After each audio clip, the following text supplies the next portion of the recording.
in 7 News Flashback, the power disputes that crippled Queensland. The fierce battles between unions and Joe Bjelke-Petersen raged throughout the 1980s and left ordinary Queenslanders in the dark. Good afternoon. Tony Davenport from the Secret Control Centre for 7 National News. I'm here tonight because Queensland is in the grip of its worst ever power strike. The blackouts hit regularly, catching Queenslanders off guard. It's not been possible to give people who depend on electricity adequate notice. For instance, dialysis machines, life support systems, water supply and sewage installations. The dispute started in the power stations. Power had to be rationed throughout the state. Power blokes were a bit greedy and they should think of the public a lot more. Customers shocked by gas or torchlight. Stock perished and food outlets couldn't cook, except those with gas who thumbed their nose at the dispute. With no power, petrol couldn't be pumped. Hospitals were disrupted and dialysis patients suffered. Traffic lights were useless. Police manned main intersections. There were even deaths as vehicles collided at major intersections. Industry also shut. Employees were stood down. We're losing, what, 45, 50 bucks a day?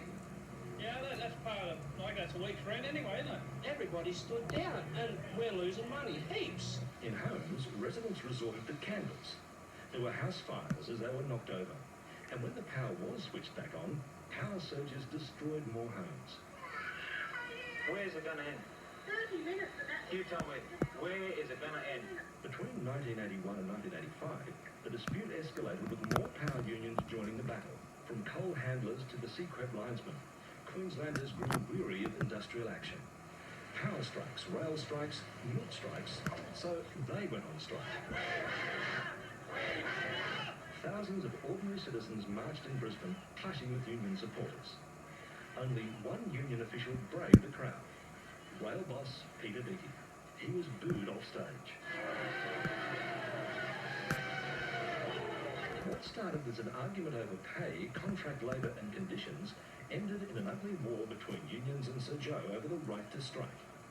The battle complete with propaganda broadcast on television. Here's the Premier of Queensland, Sir Joe Bjelke-Petersen. At risk is our whole system of industrial democracy. Seacrep workers said, sack us, you'll never replace us. Joe did, backed by a fed-up public. Today, the bitter wounds of that dispute continue, and strikes in essential services are now a thing of the past. The Queensland power dispute contributed to a decline in union power that is still felt today.